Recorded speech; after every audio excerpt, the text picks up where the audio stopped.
நம் வாழ்க்கையில் வருகின்ற கிடைக்கின்ற எதுவும் நிலையானதும் இல்லை, அது நமக்கு கடைசி வரை நிலைப்பதும் இல்லை. மனிதன் வாழும்போது எப்படி வேண்டுமானாலும் இருந்திருக்கலாம். ஆனால் அந்த மரணத்தின் கடைசி நொடி எல்லோரும் சமம்தான்.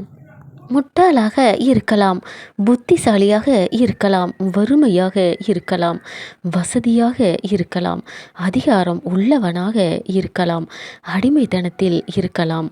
மரணம் இல்லாமல் இருக்க முடியுமா? மரணத்தை தான் சந்திக்காமல் வாழத்தான் முடியுமா?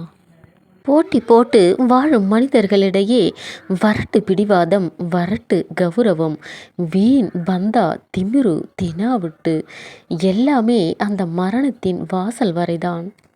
கம்பீரமாக இருசக்கர வாகனத்தில் சென்ற ஒரு மனிதன் திடீரென்று சாலை விபத்து, உயிருக்கு போராடும் அந்த மனிதன் மரணத்தின் அந்த கடைசி நிமிடம்.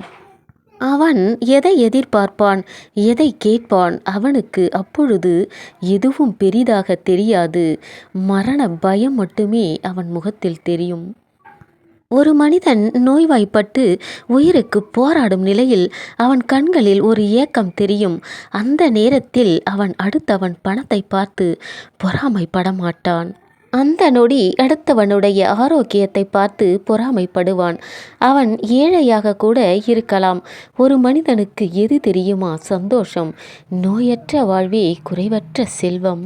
நல்ல மனைவி, நல்ல குழந்தைகள், நல்ல பெற்றோர், நல்ல குடும்பம், ஆரோக்கியமான சரீரம், இதுதான் ஒரு மனிதனுக்கு சந்தோஷம், நிம்மதியை தரும். ஒரு மனிதனுக்கு கிடைக்கின்ற எதுவுமே நிலையானது இல்லை.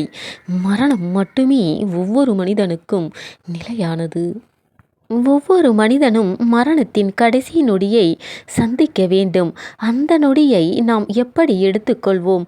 நன்மை செய்திருந்தால் மரணம் அவனுக்கு ஓரளவு நிம்மதியை தரும். கெடுதல் செய்திருந்தால் அவனது இதயம் நெருப்பை விட கொடியதாக இருக்கும். மரணத்தை தவிர நம் வாழ்க்கையில் எதுவும் நிலையானது இல்லை.